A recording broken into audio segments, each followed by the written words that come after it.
Hey everyone, this is Curtis, and I'm going to be briefly just going through a little bit of Dwarf Fortress.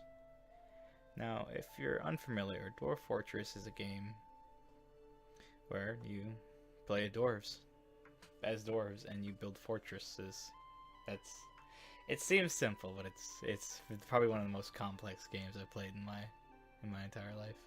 And it's not complex as in it's not fun. For me, I don't like games like Sudoku and stuff like that.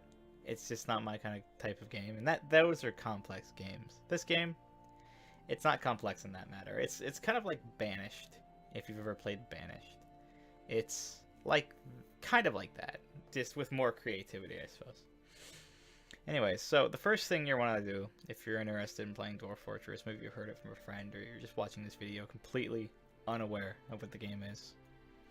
The first thing you're going to want to do is you want to go and download the Noob Starter Pack. The Noob Starter Pack is it's pretty essential. It makes everything a lot easier when it comes to playing Dwarf Fortress. It has a lot of like, it's like basically a mod pack, and it's extremely helpful. Just download it. Just all you have to do is put in new pack in Google. You'll come to a link like this. Just download now, and boom, you're done. Actually, it might take you to a black page. I know that page will link you to this page, but that's fine. Just download it. I think you might have to extract a zip file, but that's about it. Then you run the exe, and this will come up with the lazy noob pack. So in the new pack, you have several tabs here, as you see. The very first thing I recommend doing is performance tweaks. Multi-level view can sometimes cause crashes. I've had a couple occasions where it did cause crashes for me. So keep that on your own risk, or your own. Just keep it on if you want it. It is actually graphically, it looks really nice to have it on, but if you do get crashes, this is probably the thing that's causing it. I'm gonna keep it on because it hasn't been crashing lately. So, enhanced gameplay and automatic job assignments. Innately, you have to set up the jobs of everybody, and some people like that. Me personally, it seems it's a little bit too much work for me, but maybe at some point I'll try it, but we'll see. Anyways. So multi-level view, if you're willing to, if you want more of a graphical, but possibly crashes behind it. Performance tweaks, enhanced gameplay, and automatic job assignment. Basically all you do to highlight them and to turn them on is just click them once so they're green and they're on. Okay, here I'm gonna expand this actually. So calculation, FPS is basically how fast the game runs. I run it at like 125, so it's basically 25% faster, because I am not exactly impatient, but everything's a little bit too slow in 100%, I feel. Graphical, you can leave that at 50. I haven't really noticed a difference. You can put that down to 40. I'm pretty sure it reduces your load on your CPU if you lower this, and from what I've gathered, it doesn't do much, really. FPS counter, you can have that on or off. Depends on your preference. Intro movie. I'm gonna turn that off and just leave it on. Watch it once, you know. Sound. I'm gonna turn this off. It's all basically is music. I'm gonna have my own music overlaid, so I don't need it right now. Basically, it's just kind of like a smooth guitar. It's pretty nice. I'd recommend it. Okay, so these are utilities. You have a bunch of, I don't know how to describe them. They're like accessory programs to Dwarf Fortress. Sound Sense adds a bunch of sound effects, because innately Dwarf Fortress has absolutely no sound effects. It just has the background music, which I just turned off. It's like a thing you have to download. It takes a little while, but it basically adds just a crap ton of sound effects and music and stuff for the game. It's pretty cool. I don't actually use any of these. I messed around with them once, and I like a couple of them. Which ones did I like? There was one that had like you could view your world in 3D. that was really cool because this is innately a 2D game with just tile sets. So that it was cool kind of seeing my world like that. And Stone Sense over here is actually really cool too. So if you want to screw around with those, go for it. Just if some of them cause your game to crash, and as you'll see later, crashing can be very annoying because saving is pretty important. I had to do it a lot. So next we're gonna go over graphics. This is your tile set that you're gonna be using. These are all custom made. The game is originally in ASCII text, so to me, I like the aesthetic of ASCII. It's very old looking. That's kind of a really primitive way of putting it, but it has its charm to it, and I do like it. But for me, I use a texture pack. Some hardcore Dwarf Fortress players, which isn't me by any means, they'll stick with ASCII. But for me, my personal preference is Space Fox. So we're just gonna go ahead and update that now. You can stay at Phobos if you want. It's not gonna change things that much. So that's pretty much all you gotta do for there or that. So options. Aquifers we're gonna turn off because when you're first starting the game, they're just genuinely difficult. I'm still kind of bad with them, and I've played this game for a good amount of time. Granted, I have, no, I'm no expert. I'm not claiming to be an expert. I'm just claiming I have a lot of fun playing this game. So, Aquifers off. You can keep them on if you want, if you're crazy. I think we're pretty much good to go. So we're gonna go ahead and play Dwarf Fortress. Now this is basically just gonna boot the game with the settings you've applied to the actual Dwarf Fortress exe. So when I boot this should consume my desktop. So we're gonna switch over. Okay, I don't like there we go, much better. So now we're faced with the screen. Create new world. Design a new world with advanced parameters. And I mean, you guys can read. You guys can read. Anyways, create new world is what we're gonna do first because we can't play without a world. So think of this as like randomly generating the world of Grand Theft Auto 5 or something before you play it. I don't know why I decided Grand Theft Auto 5 should be the example, but just any fantasy game.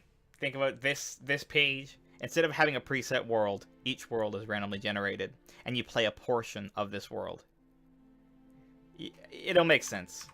So I'm gonna put, this game is actually very CPU intensive. If you're running I don't know, an old Celeron or something, you may not be able to play this.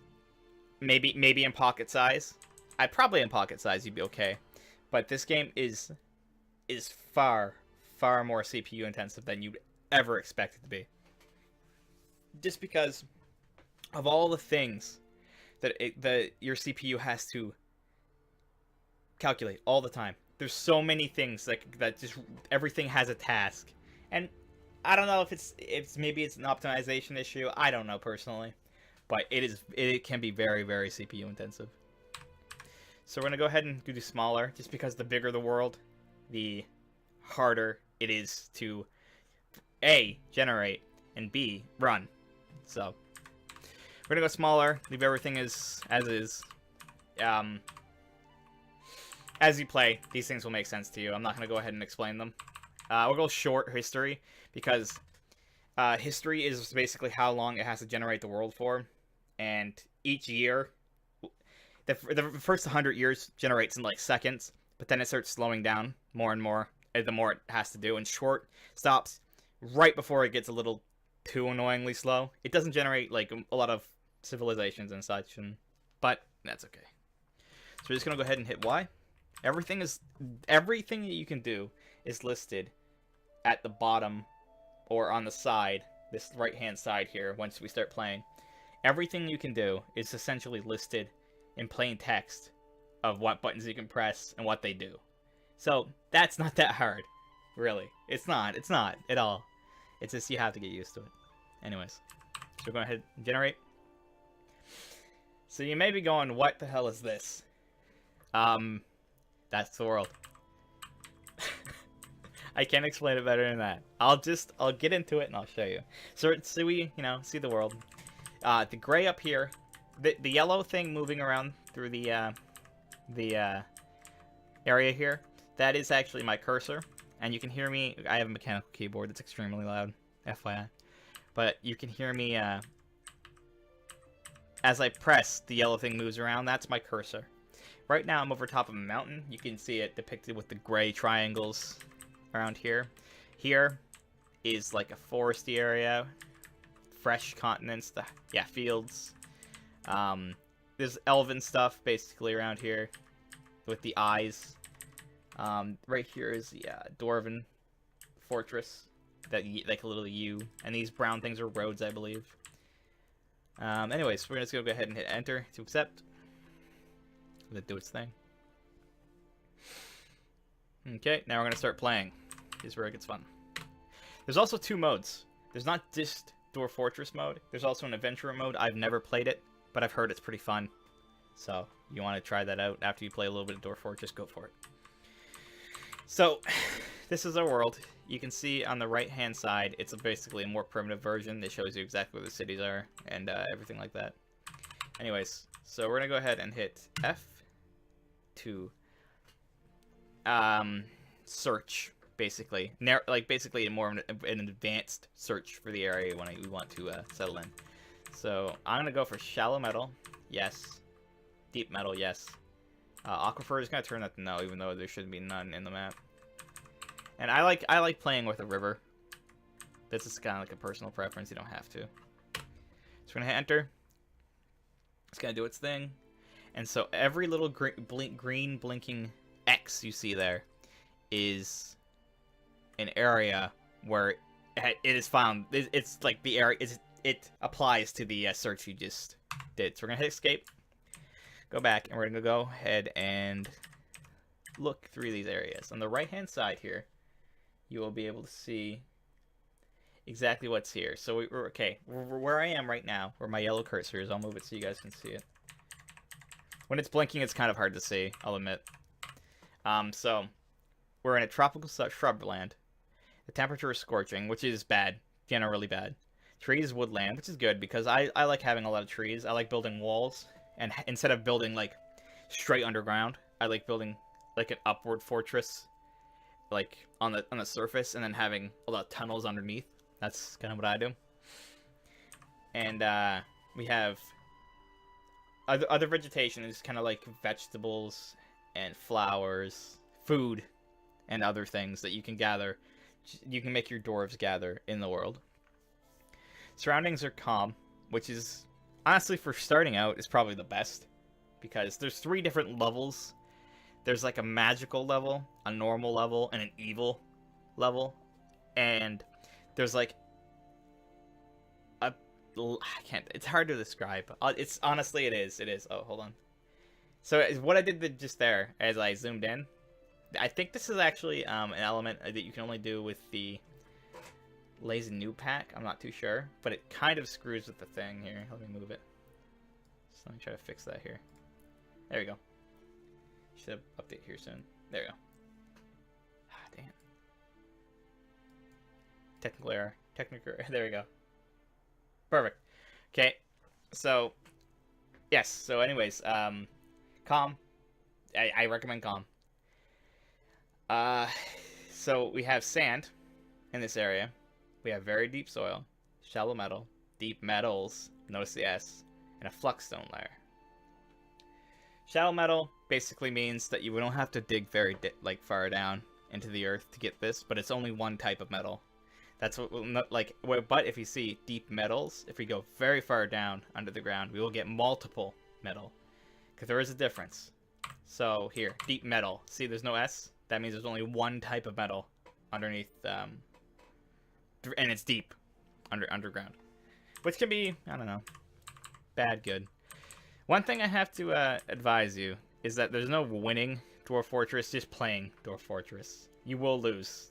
Losing is pretty much inevitable, but it's the fun. It's more of like the experience than it is the victory, because the victory is essentially non-existent. But that kind of sounds intimidating almost. It's like, well, why do I want to play this if I can't win? But trust me, it's very worth it. So I'm going to try to find a place that's not too cold, not too warm, and I'm not going to be eaten by gorilla bears. I don't know what a gorilla bear is, but it sounds pretty threatening. Let's see here.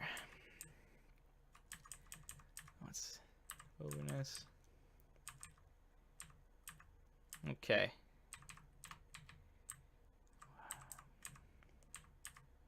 That's bad too. Don't want to. Okay.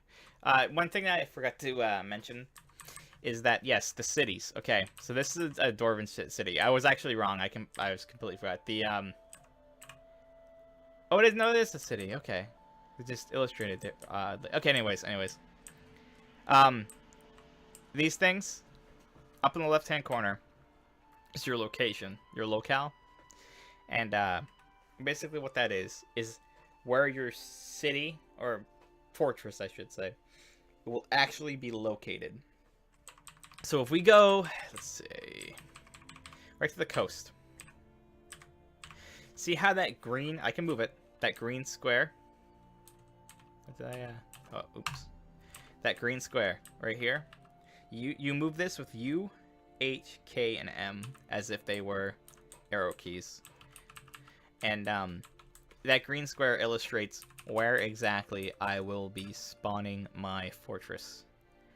And the edges of the map will be the edges of that green square. It seems a little confusing, but it's not too bad. You can also increase it, say if you wanted the entire area, but that will basically destroy your CPU. Okay, not destroy it, but it's going to be very, load times will be longer. The bugs will be more likely, and crashes, and it's just, if you can avoid it, avoid it. I sometimes play in larger areas because I find it's fun, but not like too big because the game just can't handle it. And even if you have one of the best CPUs, eventually it will bog down. Okay, so we're just gonna go ahead and settle here. Yes, these purple things. Stay away from these. Generally, because they are bad.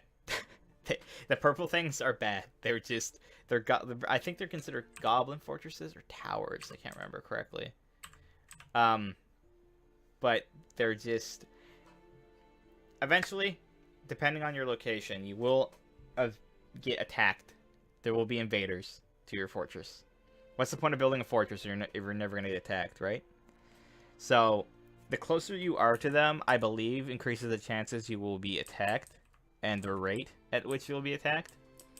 So, I just build far away from them. I don't know if there's any merit to what I just said when it comes to how close you are to them, but I'm pretty sure, I'm pretty certain that the closer you are, the worse it is, kind of thing.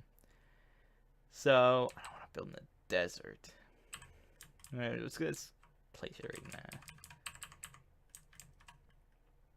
Grassland.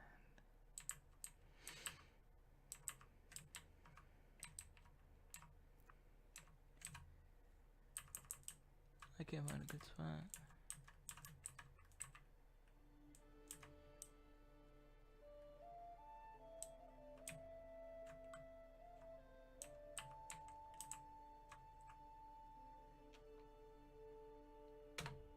Alright, over here.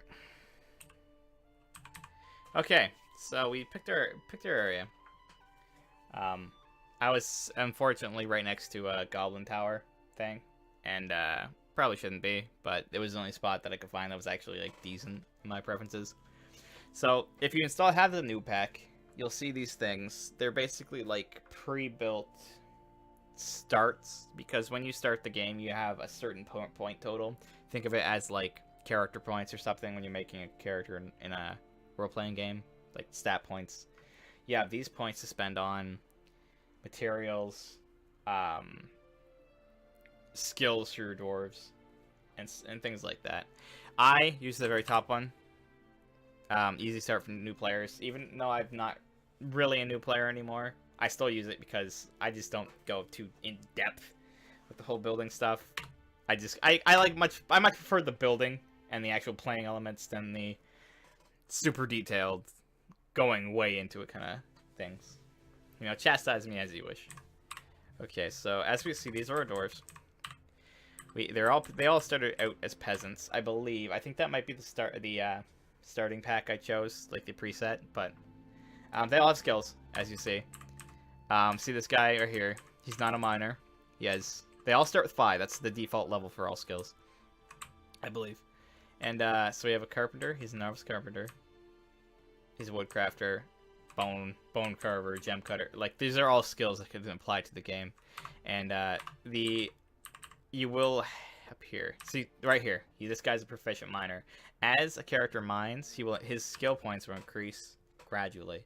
So say if a character is mining all the time, just mining, then he'll become a legendary miner very fast, and he will basically be really, really good at doing what he does. He'll do it a lot faster, more efficiently, and so on. So those are skills. It's honestly not that complicated. So we're gonna go ahead and hit tab.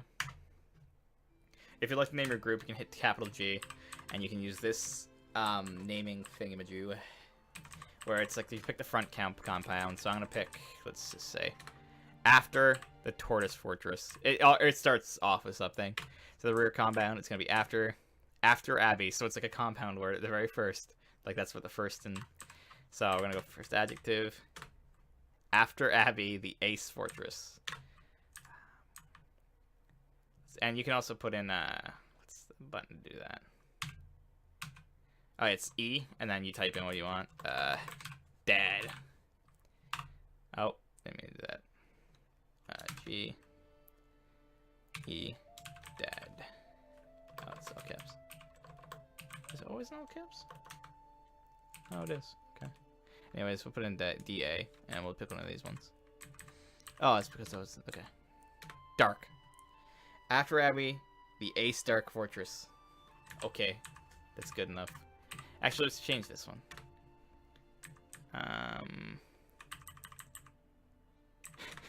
After Abbey, the Ace Dank Date.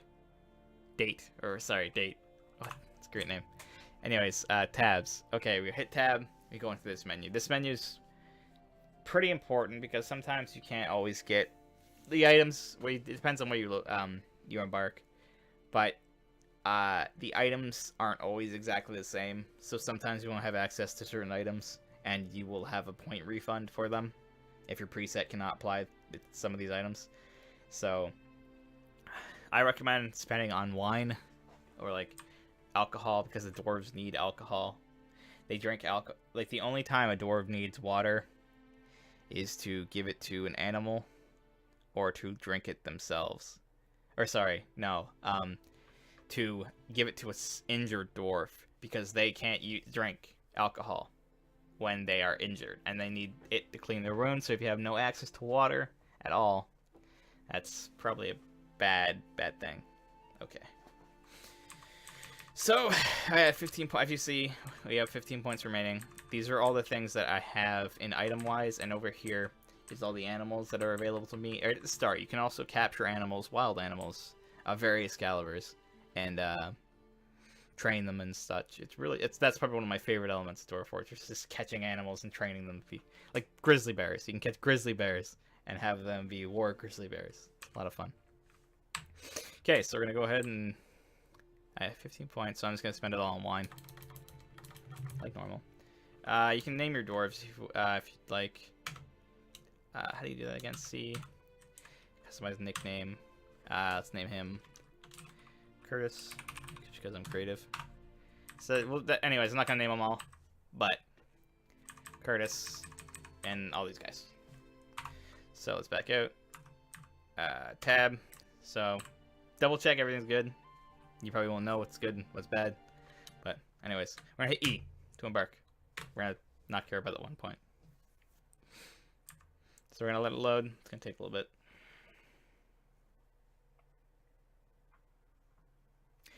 So you have arrived after a journey from the mountain homes into the forbidding wilderness beyond. Your harsh trek has finally ended. Your party of 7 is to make an outpost for the glory of all of Unib Ozor, which is, by the way, a randomly generated name. I'm pretty sure it is, or maybe it was one of the gods, and I'm pretty sure the gods are static. But anyways, there are almost no supplies left, but with stout labor comes sustenance. Whether by bolt, plow, or hook, provide for your dwarves.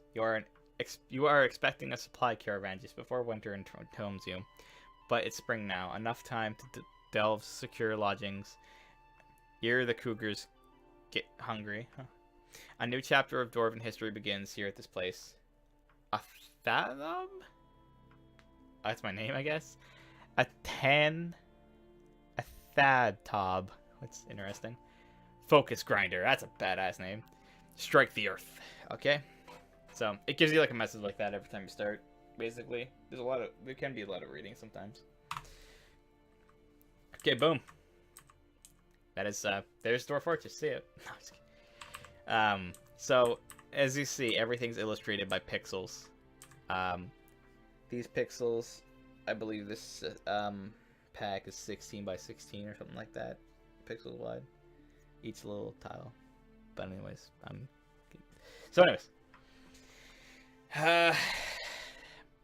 where do I start? There's so much to do. So the very first thing I do when I get to a game, hit D, and I just think of where I should mine. I look around the map, see if I have water, which I do, which is illustrated by these pools here.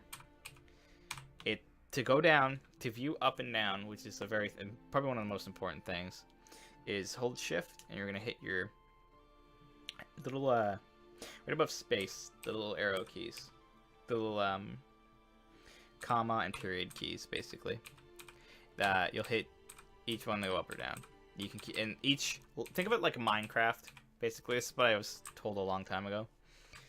So think of it like Minecraft, where each layer is a layer of blocks. If that makes sense. So see, these are trees we're looking at right now. And so now we're really high up in the sky, and we're seeing the tops of the trees.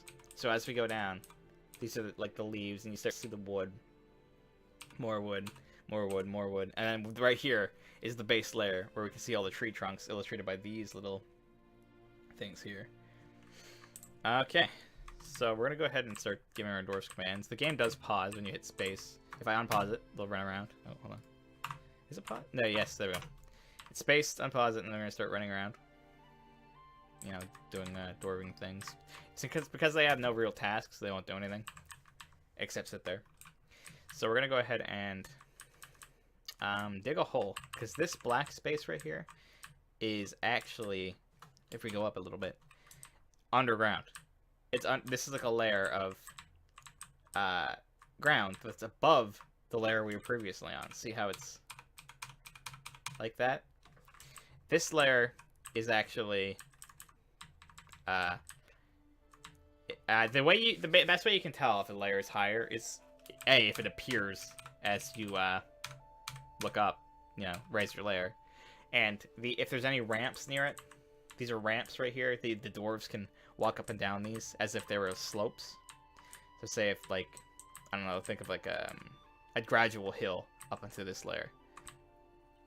So that's one way to know if it's a layer above, and once you start playing, you'll start to understand. So we're gonna go ahead and just, for now, we're just gonna dig straight in. So we're gonna hit D, and then D again. D is designate. It's probably the button you'll hit the most, and it's probably the one I hit the most. Beyond the arrow keys, which you probably hear clacking like savagely. Anyways, D to mine. So we're gonna hit enter to select an area. We're gonna go down a bit. Then we're gonna go ahead and move our thing right about here. And we're gonna hit enter again. So everything illustrated in orange that you see right there is everything that dwarves will mine. And the only dwarves that'll do so, because of my one of the options we chose in the Lazy Noob pack, there's only two miners, and they'll automatically go. They'll mine. So we're gonna go ahead and hit space to unpause it, and we're gonna watch them mine. So as you see, as they're digging into the earth here, they're disappearing under the this layer, because they're going straight underneath it, if that makes sense to you guys. So as you see, the blinking tiles are basically the tiles we're working on right now, and yeah, they're just gonna dig it out, and we're gonna let them. So we're gonna go ahead and do that. As they're doing that, we're gonna pause it again, Remember to pause your game often. Every time you make like anything, you do anything, it's probably best to pause your game. So we're gonna hit D. We're gonna go to chop down trees, which is T, as you see on the right hand corner. I'm gonna hit tab again just to make that a little bit smaller. If you want it back, you can hit tab again to show it again. So we're gonna go ahead and hit enter. And remember those little things right here? These things, these are trees. All these little things are trees, including these. So we're gonna go ahead and select just a handful of them. And make a little box. Hit enter. Enter. There we go. And now that the ones are like you see how they are highlighted in black, that means that these trees are going to be chopped the hell down. So we're gonna go ahead by the man. There's only one axe, so only one person can chop these trees down, and it should be the one with the highest was it woodcutting? I believe woodcutting skill. So we're gonna unpause it, and man will grab his axe, and boom. Now he's cutting the trees down. When I zoom in on him, you can see him cutting down right there. So we're gonna go ahead and zoom back out. So these guys are gonna continue like digging their hole, a little shelter, and as they do, and as that guy chops down trees, we're gonna hit P to gather some plants, which is also a necessary thing. Basically, it's gonna give all the remaining dwarves, because you start with 7 dwarves, it's gonna give these guys a time to, it's gonna give them a task and get them to do something. So we're gonna select a pretty large box, hit enter, and all the little black things are plants we just highlighted, which are just out in the wild. They're in grass. You'll probably have them. Sometimes I can't really tell where they are. So I just kind of make a giant box and hope I select a bunch. So the hole is done right now. So what we're gonna do is hit J, double a down stair, and we're just gonna put it right here. That's gonna be stairs downwards. Okay, so the way stairs work, and it's a very important thing in Dwarf Fortress to know how stairs work, is the downstairs go down. Okay, that's real complex, I know. So I'm gonna let them build them. So they're gonna go dig that out fast. Now, the downstairs goes down, but it leads to nothing because there's no holes here. They can't actually get here. Well, they can, but anyways, we're gonna hit I for up, downstairs. So we're gonna go ahead and select that box, and we're gonna make a little, hit D to mine again, and we're gonna make a little pathway here.